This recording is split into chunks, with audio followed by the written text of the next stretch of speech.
তো বন্ধু, সরস্বতী পুজোর দিন আজ সন্ধেবেলা শুনতেই পাচ্ছ বাইরে গান হচ্ছে।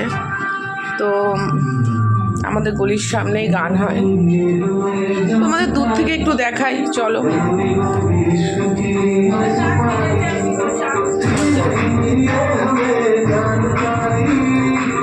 গান হচ্ছে। আর সরস্বতী পুজোর দিনকে আমাদের আগামীকাল কোনো রান্না নেই, সেটা আজকে করে রাখতে হয়। এই নিয়মটা কাদের কাদের আছে আমি জানি না, জানা থাকলে কমেন্ট করবে। আর এটা কাদের আছে,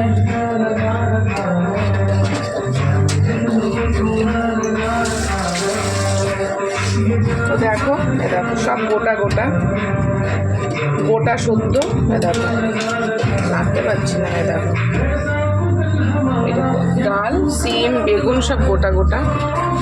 এটা সরস্বতী পুজোর দিন রান্না করতে হয়, পরের দিন খেতে হয়। কালকে আমরা কোনো গরম খাবার খাবো না। এটা আরও অনেক কিছু রান্না হবে, তোমাদের সাথে সেটা শেয়ার করব। আরও অনেক কিছু রান্না হবে, তো এটাই মেন। এবার পরের দিনকে তো শুধু এটা খেয়ে থাকা যাবে না, তার জন্য আরও অনেক কিছু করতে হয়, ভাত ঠাত। তো দেখো এখানে সকালেই দুধ ফুটিয়ে রাখা হয়েছে, এই যে পায়েস হবে। এখানে সব চাটনি, দেখো খেজুর চাটনি হবে, ভাজা হবে। তো এই নিয়মটা অনেকেরই থাকে, তো আমাদের এ বাড়িতে আছে, আমাদের ও বাড়িতে নেই।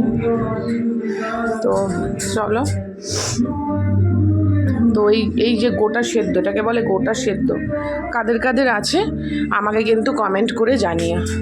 আর আজকে সরস্বতী পুজো ভিডিওগুলো তোমরা পাবে, এবং সারাদিন কি করলাম সেটা। আমি সারাদিনে যে শাড়ি কিচ্ছু পরিনি। আর কি রান্না হবে, আমাদের রান্না পুজো, এটা শীতল ষষ্ঠী, কি রান্না হবে তোমাদের সাথে অবশ্যই শেয়ার করব। আর এই নিয়মটা কাদের কাদের আছে আমাদের সাথে অবশ্যই আমাকে জানাবে।